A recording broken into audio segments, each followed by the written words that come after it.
మర్చిపోకండి. మరియు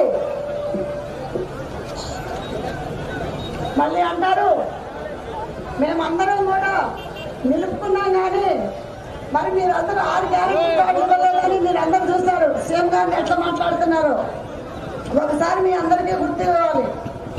మీరు నిలుపుకొని వాగ్దానాలు చేసినప్పుడు అది తెలియలేదా మీకు?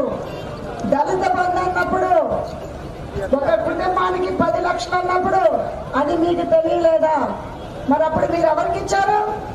మీ కార్యకర్తలకి మీ లీడర్లకి ఇచ్చుకున్నారు. అంటే వాళ్ళవరకే నా దళితులు, వేరే వాళ్ళ దళితులు కాదా అని అడుగుతున్నా మిమ్మల్ని. మరియు డబుల్ బెడ్రూమ్లు, మరి ఈనాడు డబుల్ బెడ్రూమ్లు,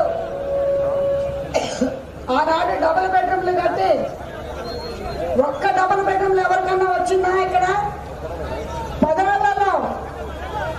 మరి మన ప్రభుత్వం వచ్చిన కేవలం 2.5 సంవత్సరాలకి మొత్తం మన రాష్ట్రంలో 6 లక్షల ఇల్లు పంచడం జరిగింది. ఇది కేవలం ఫస్ట్ విడత మాత్రమే. సెకండ్ విడత ఏప్రిల్లో రాబోతుంది. మీరందరూ కూడా ముగ్గు పచ్చడానికి రెడీ ఉండొచ్చు.